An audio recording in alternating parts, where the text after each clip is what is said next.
it means that they're pretty strong in the head to deal with it that well. The next race we have is the final of the women's K2 500 metres. We're back in the Olympic classes now. This one is going to be an extremely exciting, closely fought race.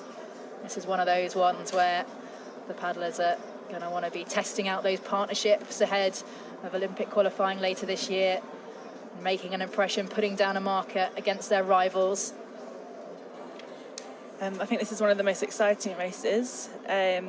It's really interesting to see how they'll do it as well. I really like a lot of these athletes. I'm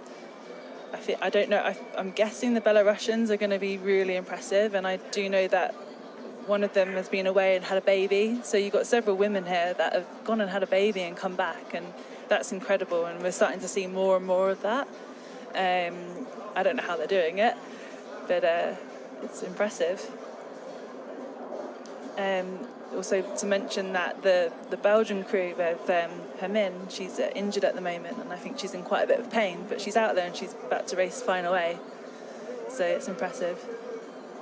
So there we have in lane 1 from Poland, Justyna Iskrzydska and Anna Puławska, gold medalist at the Junior World Championships in 2014.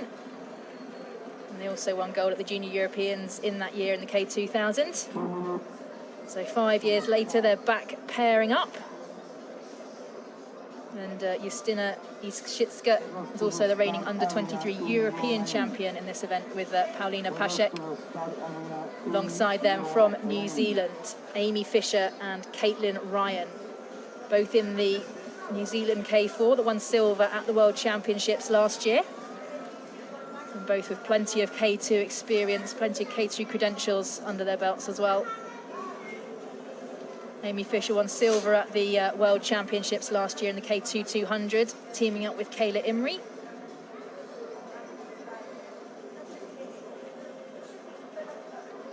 And in lane 3, as just pointed out, the Belgian pairing, Hermine Pieters and Lisa Brooks. They won bronze at the European Championships last year. Also bronze medalists at the Marathon World Championships back in 2016. Really versatile athletes, the Belgian pair. In lane 4, Zhou Yu and Huang Jiayi of China. Huang Jiayi, a former under-23 world champion in the K4.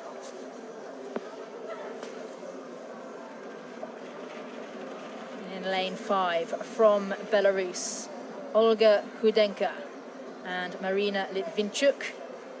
Both of them were in the K4 that won European and World Championship gold back in 2015. They took bronze at the Olympic Games in Rio in 2016 as well. Alongside them, Slovenia's Spela Ponomarenko, Yannick and Anya Osterman. Manon Ostons and Sara Guillot of France in lane 7. Maria Pov and Ludmila Kuklinovska of Ukraine in lane 8.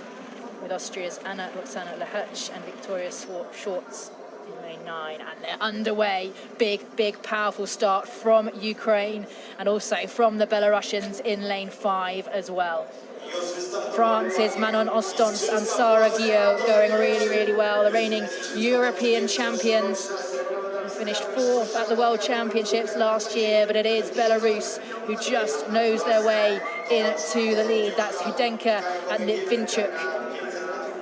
Hudenka, a world champion in the K1 500 back in 2017, but the medals are going really close. It is them who have the lead, but keep an eye on that Belgian pairing of Peters and Brooks out in lane 3.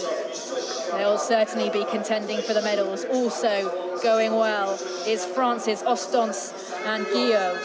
Sara Guillot, 2015 European champion in the K1 200. Really powerful race though here from the Belarusians. 200 meters to go. As just mentioned, Ponomarenko Yannick from Slovenia, she's just come back from having a baby back in October.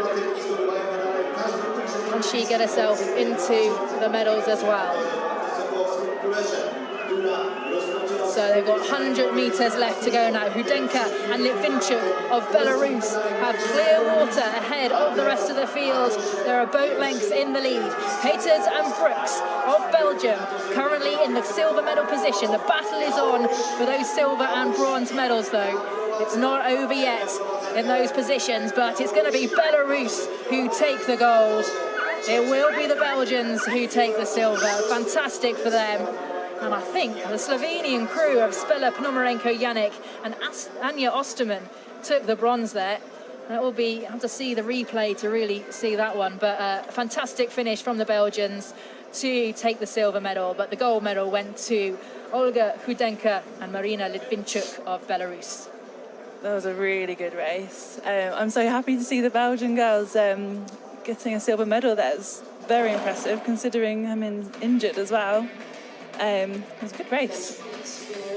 So yeah, it was that Belarusian crew who from the first stroke were out in the lead. Ukraine got a really good start as well in lane 8, but weren't able to hold on to the medals. You can see the waves now coming up almost to the top of the deck. Focus and concentration all the way down that race. See how the athletes rotate. It's not just about the arms, it's about the whole body, the legs driving their way towards the finish line. And a smile on the faces of the World Cup gold medalists as they approached the finish line. They knew they had the gold. They had clear water. A fantastic finish for them as they poured away. And it was Peters and Brooks of Belgium who took the silver ahead of Ponomarenko Yannick and Osterman who took the bronze. And a fantastic story there with Spela Ponomarenko Yannick coming back to gain a World Cup